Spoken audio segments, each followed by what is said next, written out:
What's up, guys? This is Ellie, and welcome back to the Eagle Eye Mysteries. Right, let's get ourselves started. Let's switch it up and choose Jake this time around. Let's choose a mystery. Today we'll be solving the case of the reckless robber. Jake is our pal this time around. Let's see what is the details of the case. Oh, so the active person will always be playing the computer, while the non-active one will be in the couch here. Attention all cars! The Richview Community Bank has been robbed of $100,000. Investigation team proceed at once to 2nd and Main. Wow, did you hear that? A bank robbery. Didn't we just hear a news story of 4 convicts that escaped here in Richview? That's right. They jumped from the bus that was taking them to the state prison while they were stopped downtown. I bet one of them robbed the bank.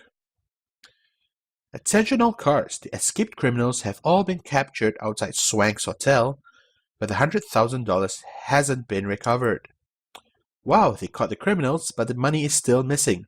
Let's get down to the police station and see if we can help. Or, find the money for themselves. Police station. So Jennifer rollerblades and Jake skateboards. Interesting. Guess they could have just shown like a walking animation. Police Chief Barnes said we could see the police files on the 4 criminals. Let's see what we can dig up. That's Police Chief Barnes. Chief Barnes, thanks for your help, Jake and Ellie. I'm sure it was one of the 4 escaped criminals who robbed the bank. We have all 4 downstairs in the city jail. Once we identify the criminal, he'll tell us where he hid the money. He knows that the judge will give him a short jail sentence if he gives back the stolen cash. We interviewed Mr. Green and Mr. Washington at the scene of the crime, but they weren't able to identify the robber. Any information you can dig up will help. Okay, so we have the 4 files, so let's look at them. The police file on Shorty Briggs is pretty thick. A summary sheet is on top. Shorty. William Shorty Briggs, age 34, height 5'1", weight 175, dark hair, brown eyes. Police record in 3 states include armed robbery and jaywalking. Armed robbery and jaywalking. I'm not sure how serious jaywalking is in other countries, but don't think it's that serious a crime. I know it's something like you give a warning to. I feel. I mean, of course, if you want to make an example, Lefty Poltroon police file contains his photograph and description. Lefty. Joseph Lefty Poltroon, age 31, height 6'1", weight 230 pounds, blonde hair, blue eyes. Doesn't look blonde here, but oh well. Former heavyweight boxer, famous for his left hook, left-handed. Froggy Forsyth, police file is packed with arrest records. His description and mugshot are on top. Cecil Froggy Forsyth, age 32, height 6'2", weight 190 pounds, black hair, brown eyes. Former professor at English literature, has a slight limp and perfect manners. Finally, we have the police file on Red McShane, contains arrest records from 7 different states. His photo and description are included. James Red McShane, age 33, height 6'2", weight 155 pounds, red hair, brown eyes. This guy got arrested 7 times. Part-time Bronco rider and castle rustler, large scar on right cheek. He got arrested 7 times and he's 33 years old now. Okay, he escaped, but why was he being transported in the first place? Who knows? Okay, let's go figure out the scene of the crime. Should be a bank somewhere around here. Richview Community Bank. Skate on over, Jake.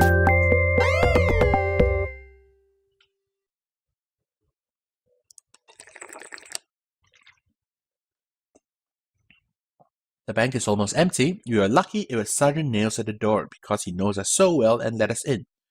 He said we can't stay long though, so let's hurry.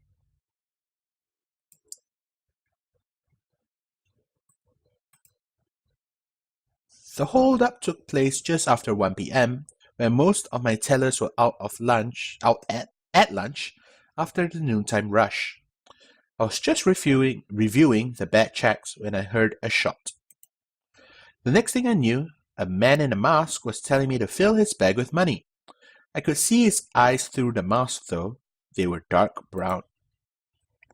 I could only see him from the waist up because I was behind the teller window, but he must have been a fairly tall fellow.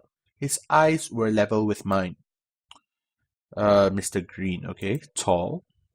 Teller windows where customers do business are on one side of the bank's lobby, and a long counter lines the opposite wall.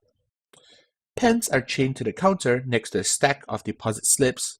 The wall above the counter is covered by a large mirror. The wall to the left of the teller window has a bullet hole in it. Wall to the left of the teller window. Okay. A video camera is mounted on the ceiling of the bank so it can record any attempted robberies. The camera has been destroyed by a bullet. So that's many bullet shots, I guess. Let's explore the other areas. We have Washington Jewelers.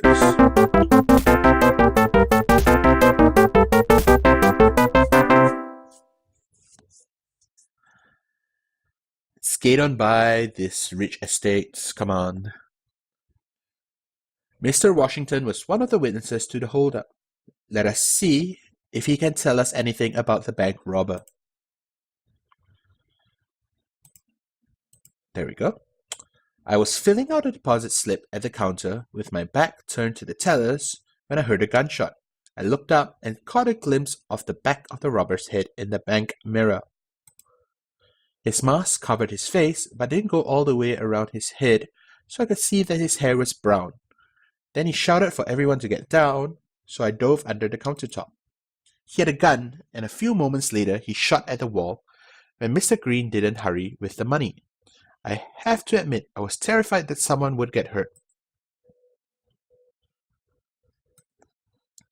Nicola Hemble. I heard the gunshots while I was here picking out some earrings. When I ran to the window, I saw a very short man with a mask over his head and a big black bag run out of the building. It was the strangest thing. He was carrying a little stool under his arm, you know, the kind you might stand on if you couldn't reach a high shelf or something. Then he jumped into a green car that was parked at the curb outside the bank and sped away. He never took the mask off, so I'm afraid I didn't get a chance to see his face. Okay. You can see the Ridgeview Community Bank from the window of Washington Jewelers. The bank is directly across the street. So her story checks out, and so far seems to be targeting Shorty as our prime suspect. Let's go to the last area, see what evidence this brings us. Swanks Hotel, where the suspects were caught. I'm wondering why the hotel gave them access when they didn't have identification. Or, you know, like... Swanks Hotel is really fancy. The radio report said they caught the escaped criminals just outside. Miss Case. Criminals at Swanks. The nerve! Some of them were caught just outside, but the police actually caught one of them here inside the restaurant. We served him a complete luncheon. A criminal here in Swanks for over an hour. Oh, I can't bear it. At least he was a very polite fellow. That gives our professor an alibi he was eating. A sign by the registration desk welcomes the National Tulip Growers Convention. Welcome sign announces Windmill Slide Show and Tulip Bulb Exhibition tonight. Okay, I think that might be enough to give ourselves to solve this finger the suspect. Mr. Green, Mr. Washington. Dark hair and brown eyes. So we'll target dark hair and brown eyes.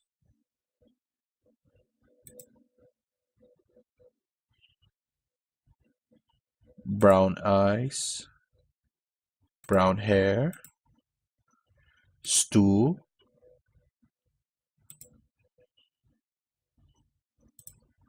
Bullet holes are not important.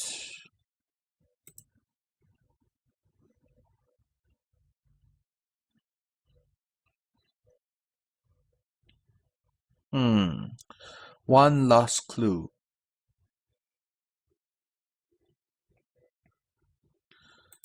I would like to have chosen the fact that he does bank robberies, but it didn't seem to record it.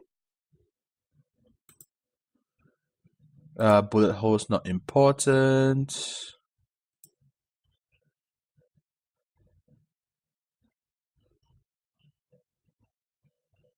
There we go. Those are the clues we need to help the police find out who did it. Now choose the convict that you think robbed the bank. Let's go for Shorty.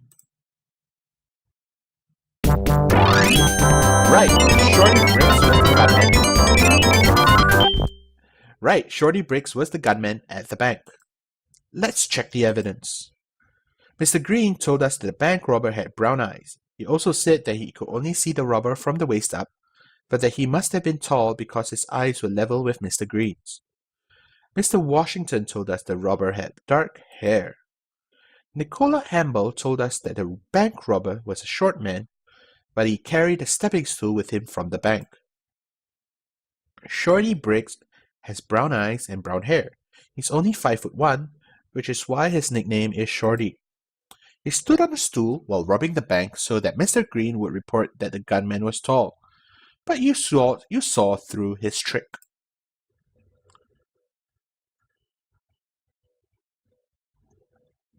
Check it out, guys. The Richview Courier has a big article on how Ellie solved the bank robbery.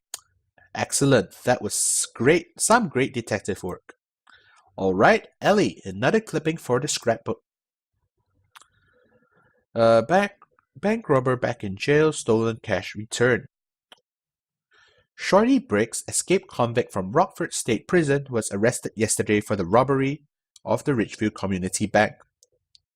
Witness reports of the gunman at the bank stated that he was a tall man, explained Chief Barnes. So our investigators had ruled Briggs out.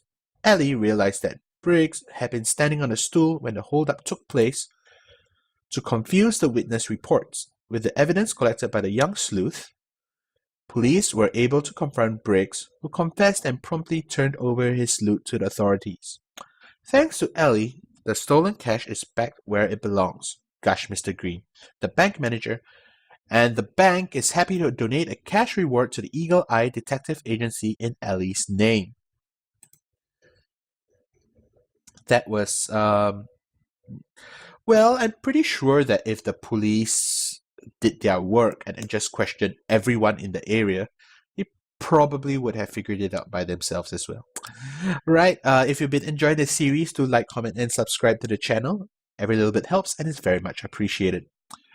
Right, thanks guys for watching. I'll see you guys in the next video where we'll solve the next mystery. And as usual, this is Ellie signing out.